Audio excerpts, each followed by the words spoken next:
So hi guys, welcome back to our YouTube channel Health Inspectors Crew. So നമ്മുടെ ഇന്നത്തെ topic എന്ന് പറയുന്നത് കമ്മ്യൂണിറ്റിയിലെ communicable ഡിസീസസിലുള്ള rabies ആണ് നമ്മുടെ ഇന്നത്തെ ടോപ്പിക്. നമുക്കറിയാം റേബീസിൻ്റെ മലയാളം വിഷബാധ എന്നാണ്. ഇതെങ്ങനെയാണ് പടരുന്നത്, ആരാണ് പടർത്തുന്നത് ഒക്കെ നമുക്കറിയാവുന്നതാണ്. നമുക്കിത് കുറച്ചും കൂടി ഡീറ്റെയിൽ ആയിട്ട് ഇന്ന് നമുക്ക് നോക്കാം. So first, about an introduction. The disease infects domestic and wild animals and is spread to people through close contact with infected saliva via bites or scratches. So, ഇത് മെയിൻലി കാണപ്പെടുന്നത് ഡൊമസ്റ്റിക് ആൻഡ് വൈൽഡ് ആനിമൽസ്, അതായത് നമ്മൾ തെരുവിൽ നടത്തുന്നതും അതേപോലെ നമ്മുടെ വീട്ടിൽ വളർത്തുന്ന ഏതൊരു ആനിമൽസിനും ഇത് വരാം.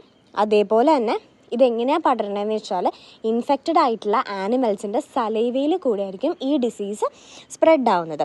So dogs are the source of 99% of human rabies death. മനുഷ്യർക്ക് ഈ രോഗം വന്ന് മരിക്കുന്നതിൻ്റെ പ്രധാനമായിട്ടും ഉണ്ടാക്കുന്നത് ഡോഗ്സ് ആയിരിക്കും മെയിൻ ആയിട്ടുള്ള transmitters. So next, the definition. Rabies, also known as hydrophobia. What is hydrophobia? That is fear of water. Is primarily a disease of warm-blooded animals such as dogs, cats, jackals and wolves. It is transmitted to man by bite or licks of rabid animals. So ഈ ഡിസീസിൽ മെയിനായിട്ട് വരുന്ന ഒരു characteristics ആണ് hydrophobia, that is fear of water. So ഈ disease mainly കാണുന്നത് ഡോഗ്സിലും ക്യാറ്റ്സിലും ജാക്കിൾസിലും വുൾസിലൊക്കെ ആയിരിക്കും.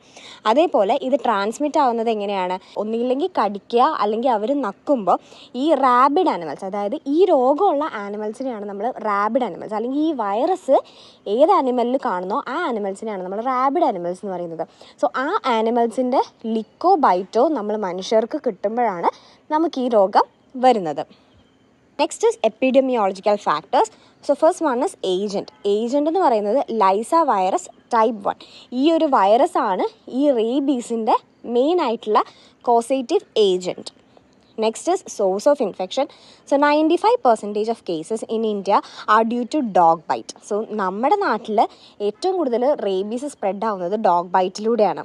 Other animals such as jackals and wolves are important reservoirs of infection. അതേപോലെ തന്നെ ജാക്കിൾസിലും വൂൾസിലും ഈ വൈറസ് കാണപ്പെടാം. പക്ഷെ നമ്മുടെ ഇന്ത്യയിൽ ഏറ്റവും കൂടുതൽ ഈ രോഗം പടർത്തുന്നത് ഡോഗ് ബൈറ്റിലൂടെ ആയിരിക്കും.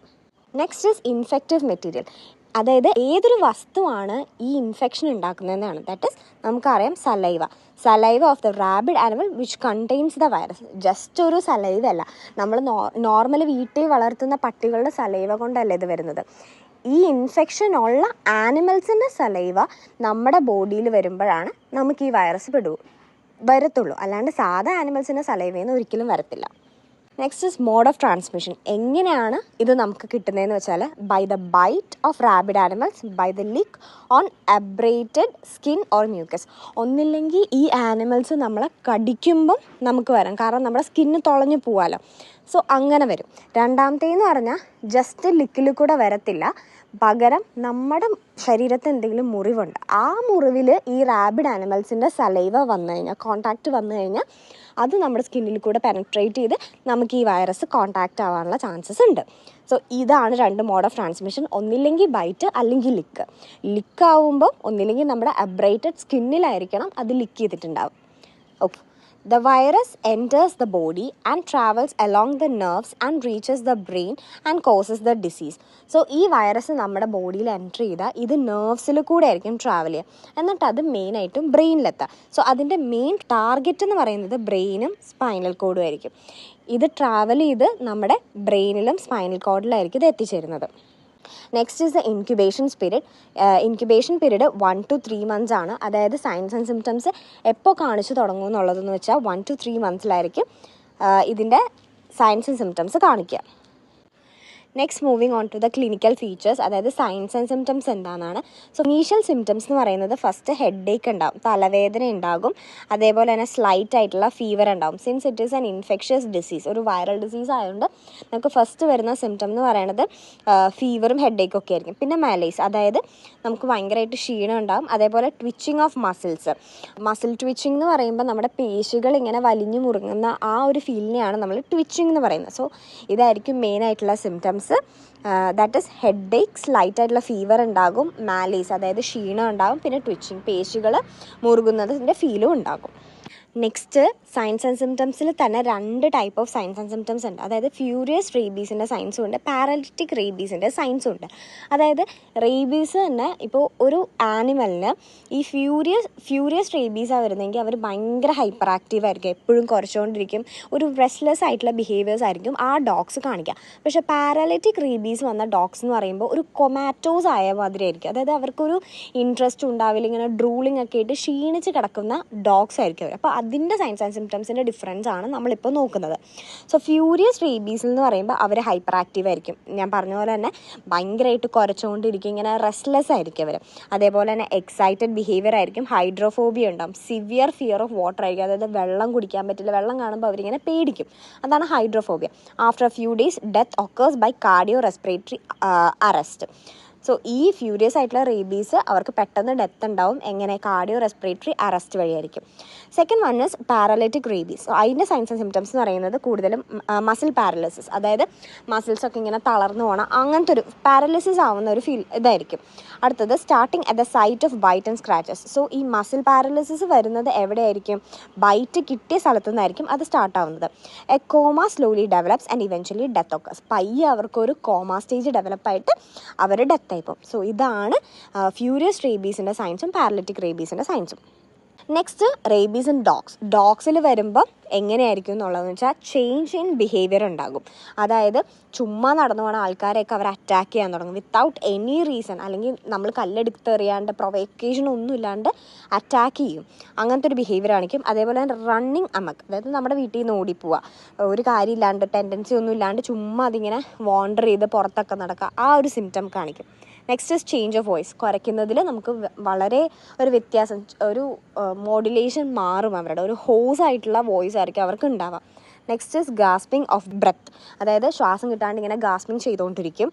So this may occur during the final stage, അതായത് റേബീസിൻ്റെ ആ ഒരു ഡിസീസിൻ്റെ ഒരു ഫൈനൽ സ്റ്റേജ് എത്തുമ്പോഴായിരിക്കും ഈ ഒരു സൈൻസ് അവർ കാണിക്കുക. The animal dies within 10 days of developing the symptoms.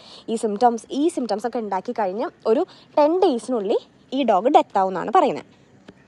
Next moving on to the management of rabies വന്നാൽ നമ്മൾ എങ്ങനെയൊക്കെ മാനേജ് ചെയ്യുക എന്നുള്ളതാണ്. സോ ഫസ്റ്റ് വൺ ഇസ്, നമ്മളൊരു പട്ടി കഴിച്ചാൽ ഫസ്റ്റ് തന്നെ local treatment. Suspected wound should be washed immediately with soap and then treated with alcohol or tincture iodine. നമുക്കൊരു കടി കിട്ടിക്കഴിഞ്ഞാൽ നമ്മൾ ആദ്യം തന്നെ അതൊരു റണ്ണിങ് വാട്ടറിൻ്റെ അടിയിൽ കൊണ്ട് വയ്ക്കാം, എന്നിട്ട് സോപ്പ് ആൻഡ് വാട്ടർ യൂസ് ചെയ്ത് നല്ലോണം വാഷ് ചെയ്യുക. അതിനുശേഷം ആൽക്കഹോളും ടിഞ്ചർ അയഡിനും നമ്മൾ ആ വൂണ്ടിൻ്റെ അവിടെ വയ്ക്കാം. Then apply dressing and bandage. നമ്മൾ ഹോസ്പിറ്റലോ വീടിൻ്റെ അവിടെ നിന്നോട്ടോ നമ്മളൊരു നല്ല ഡ്രസ്സിങ്ങും ബാൻഡേജിങ്ങും അപ്ലൈ ചെയ്ത് കൊടുക്കുക. വീട്ടിലാണെങ്കിൽ നമ്മൾ അപ്ലൈ ചെയ്തിട്ട് ഹോസ്പിറ്റലിൽ പോവുക, ഇല്ലെങ്കിൽ ഹോസ്പിറ്റലിൽ പോയിട്ട് നമ്മളത് അപ്ലൈ ചെയ്യാം. Penicillin and TT should be given as precaution. ഇപ്പം ജസ്റ്റ് ഒരു പട്ടി കടിക്കുകയാണെങ്കിൽ നമ്മളൊരു പ്രിക്കോഷനായിട്ട് പെനിസിലിനും TT എടുക്കണം. അതായത് റേബീസ് ഉണ്ടോ ഇല്ലയോ എന്ന് നമുക്ക് അറിയത്തില്ലല്ലോ ഒരു പട്ടി കടിക്കുമ്പോൾ. സോ നമ്മളതൊരു പ്രിക്കോഷനായിട്ട് എടുക്കും. ഇനി നമ്മൾ ചെയ്യേണ്ടത് observe the animal for 10 days. അതായത് ഈ ഡോഗ്, നമ്മളെ കടിച്ച ഡോഗ് റേബീസിൻ്റെ സൈൻസ് ആൻഡ് സിംറ്റംസ് കാണിക്കുന്നുണ്ടോ എന്ന് നമ്മൾ നോക്കണം. The animal should be under observation for 10 days. At least 10 days നമ്മൾ ഒബ്സർവ് ചെയ്യണം. If the animal dies within 10 days or after the bite or shows signs of illness, anti rabies treatment should be started immediately. ഇപ്പം നമ്മളെ കടിച്ച പട്ടി 10 ദിവസത്തിനുള്ളിൽ മരിച്ചു പോവോ അല്ലെങ്കിൽ റേബീസിൻ്റെ സൈൻസ് ആൻഡ് സിംറ്റംസ് കാണിക്കുകയോ ചെയ്താൽ നമ്മൾ ആൻറ്റി റേബീസ് ട്രീറ്റ്മെൻറ്റ് ഉടനെ തന്നെ സ്റ്റാർട്ട് ചെയ്യണം. നമ്മളത് വെയിറ്റ് ചെയ്തുകൊണ്ട് ഇരിക്കരുത്.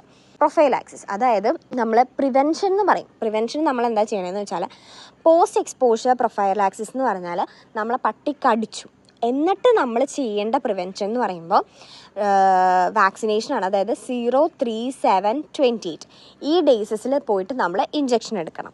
ഇനി പ്രീ എക്സ്പോഷർ ആണെങ്കിൽ, പ്രീ എക്സ്പോഷർ എന്ന് പറഞ്ഞാൽ നമുക്ക് എക്സ്പോഷർ കിട്ടിയിട്ടില്ല, നമ്മളെ പട്ടി കടിച്ചിട്ടില്ല, അതിന് മുന്നേ നമ്മൾ എടുക്കുന്നത് 3 ഡോസസാണ് 0, 7, 28 ഡേയ്സിൽ. ഇത്രയും ഡേയ്സിൽ എടുക്കണം. ഇനി post exposure of a person who have been vaccinated, already vaccination കിട്ടിയൊരു പേഴ്സൺ ആണ് പക്ഷെ പട്ടി കടിച്ചു എങ്കിൽ നമ്മൾ 2 ഡോസസ്, അതായത് 0 ഡേയിലും 3rd ഡേയിലും നമ്മൾ എടുക്കും. മനസ്സിലായില്ലേ? സോ പോസ്റ്റ് എക്സ്പോഷർ എന്ന് പറയുമ്പോൾ നമ്മളെ കടിച്ചു, അപ്പോൾ നമ്മൾ 4 ഡോസ് എടുക്കണം 0, 3, 7, 28 ഡേയ്സിൽ. ഇനി പ്രീ എക്സ്പോഷർ നമ്മളെ കടിച്ചിട്ടില്ല, അതിന് മുന്നേ എടുക്കുന്നത് 0, 7, 28 ഡേയ്സിൽ. ഇനി നമ്മൾ വാക്സിൻ എടുത്തു എന്നിട്ട് നമ്മളെ കടിക്കുകയാണെങ്കിൽ നമ്മൾ ഓൺലി 2 ഡോസസ് എടുക്കും, 0 and 3rd. സോ ഇതാണ് പ്രൊഫൈലാക്സ്.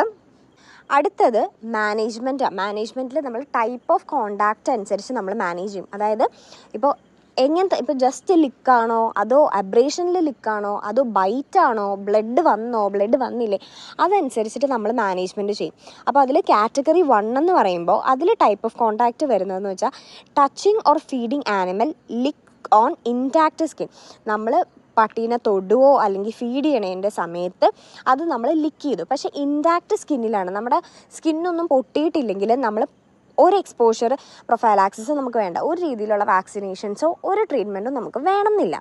ഇനി സെക്കൻഡ് കാറ്റഗറി എന്ന് പറയുമ്പോൾ nibbling of uncovered skin, minor scratches or abrasions without any bleeding. അതായത് ചെറിയ സ്ക്രാച്ചസും അബ്രേഷൻസും വന്നു, പക്ഷേ ബ്ലീഡിംഗ് ഒന്നും ഉണ്ടായിട്ടില്ലെങ്കിൽ നമ്മൾ വൂണ്ട് ആദ്യം തന്നെ മാനേജ് ചെയ്യുക. നമ്മൾ ചെയ്യണ പോലെ ജസ്റ്റ് ക്ലീൻ ചെയ്യുക, ഡ്രസ്സ് ചെയ്ത് വെക്കുക, അങ്ങനെ എന്തെങ്കിലും ചെയ്യുക.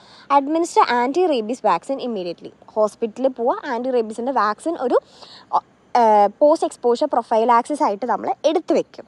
ഓക്കെ. ഇനി തേർഡ് കാറ്റഗറി എന്ന് പറയുമ്പോൾ ടൈപ്പ് ഓഫ് കോൺടാക്റ്റിൽ single or multiple transdermal bites or scratches, lick on broken skin and mucus membrane. ഇതിൽ ടൈപ്പ് ഓഫ് കോൺടാക്റ്റ് എന്ന് പറയുമ്പോൾ ഒന്നില്ലെങ്കിൽ നമ്മളെ കുറേ കടിച്ചിട്ട് നമ്മുടെ ട്രാൻസ്ഡെർമലി നമുക്ക് ഇഞ്ചുറി ഉണ്ടായിട്ടുണ്ട്, അതായത് നമ്മുടെ സ്കിന്ന് ബ്രേക്കായിട്ട് ബ്ലീഡിങ് വന്നിട്ടുണ്ടാവണം. അതും സിംഗിൾ അല്ലെങ്കിൽ മൾട്ടിപ്പിൾ ആവാം. അതേപോലെ തന്നെ നമ്മുടെ കൈ എവിടെയെങ്കിലും പൊട്ടിയിരുന്നിട്ടുണ്ട്, ബ്ലഡ് വന്ന ഒരു സ്ഥലമാണ്, അല്ലെങ്കിൽ ആക്റ്റീവായിട്ട് ഹീൽ ചെയ്തുകൊണ്ടിരിക്കുന്ന ഒരു സ്ഥലത്താണ് നമ്മുടെ ഈ റേബീസ് ഉള്ള അല്ലെങ്കിൽ ഒരു ആനിമൽ നമ്മളെ ലിക്ക് ചെയ്തതെങ്കിൽ അപ്പോൾ നമ്മൾ ചെയ്യേണ്ടതെന്ന് വെച്ചാൽ വൂണ്ട് മാനേജ്മെൻറ്റ്. ഇതേപോലെ റണ്ണിങ് വാട്ടറിലും സോപ്പും ഉപയോഗിച്ച് നമ്മൾ കഴുകുക, അതിനുശേഷം നല്ലൊരു ഡ്രസ്സിങ് വെക്കുക. അത് കഴിഞ്ഞിട്ട് റേബീസ് വാക്സിൻ എടുക്കാൻ പോവുക. അതേപോലെ തന്നെ പ്ലസ് റാബീസ് ഇമ്മ്യൂണോഗ്ലോബിൻ അതും നമ്മൾ ഇഞ്ചക്ഷനായിട്ട് എടുക്കണം. ജസ്റ്റ് വാക്സിൻ മാത്രമല്ല, റേബീസ് ഇമ്മ്യൂണോഗ്ലോബിനും നമ്മൾ എടുക്കണം. സോ ഇതാണ് 3 types of management. According two category അനുസരിച്ച് നമ്മൾ മാനേജ്മെൻറ്റ് ഇതൊക്കെയാണ് ചെയ്യേണ്ടത്. So as a conclusion, rabies is a highly fatal but completely preventable disease if timely and proper management is given. So rabies എന്ന് പറയുന്നത് ഭയങ്കര ഒരു ഫേറ്റൽ ആയിട്ടുള്ള, അതായത് ഡെത്ത് ഉറപ്പാന്നുള്ള രീതിയിലുള്ളൊരു ഡിസീസാണ് നമുക്ക് ഈ റേബീസ് എന്ന് പറയുന്നത്. ടൈംലി നമ്മൾ മാനേജ് ചെയ്ത് കഴിഞ്ഞാൽ നമുക്ക് ഈ ഡിസീസ് ഒരു പരിധി വരെ പ്രിവെൻറ്റ് ചെയ്യാം. സോ ആസ് എ നമ്മൾ അറിഞ്ഞിരിക്കണം അതെങ്ങനെ പ്രിവെൻറ്റ് ചെയ്യാം, അല്ലെങ്കിൽ എങ്ങനെ ടൈംലി ഒരു മാനേജ്മെൻറ്റ് കൊടുക്കാമെന്ന്. Immediate wound washing, correct use of anti rabies vaccine and rabies immunoglobin can save lives. So മെയിനായിട്ടുള്ള നമ്മൾ 3 കാര്യങ്ങളാണ് ചെയ്യേണ്ടത്. എന്താണ്? ഇമ്മീഡിയറ്റ് ആയിട്ട് വൂണ്ട് വാഷ് ചെയ്യുക, വൂണ്ടിൻ്റെ ഡ്രസ്സിങ് നമ്മൾ ചെയ്യുക, അതേപോലെ തന്നെ correct use of anti rabies vaccines പ്രോപ്പറായിട്ട് കറക്റ്റ് ഡേറ്റിൽ സമയത്ത് നമ്മൾ അഡ്മിനിസ്റ്റർ ചെയ്യുക. റേബീസ് ഇമ്മ്യൂണോഗ്ലോബിനും നമ്മൾ കൊടുക്കുക. സോ അങ്ങനത്തെ ടൈംലി മാനേജ്മെൻറ്റ് ചെയ്ത് കഴിഞ്ഞാൽ നമുക്കൊരാളുടെ ജീവൻ രക്ഷിക്കാൻ പറ്റും. സോ ദാറ്റ്സ് ഓൾ അബൌട്ട് ആ ടോപ്പിക്. Thank you. എനിക്ക് തോന്നുന്നു ക്ലാസ് അത്യാവശ്യം എല്ലാവർക്കും മനസ്സിലായെന്ന്. ഈസി ആയിട്ടുള്ളൊരു ടോപ്പിക്കാണ്. നമുക്കൊരു ഹെഡിങ്സ് വെച്ച് പഠിച്ചു കഴിഞ്ഞാൽ പെട്ടെന്ന് ക്യാപ്ചർ ചെയ്ത് പഠിക്കാൻ പറ്റും. ഇതൊരു ഇമ്പോർട്ടൻറ്റ് 5 മാർക്ക് ക്വസ്റ്റ്യൻ ആണ്. സോ ഒരിക്കലും സ്കിപ്പ് ചെയ്യരുത്. It's very easy to study. എന്തെങ്കിലും ഡൗട്ട്സോ എൻക്വയറീസോ ഉണ്ടെങ്കിൽ you can comment below. So that's all. Thank U.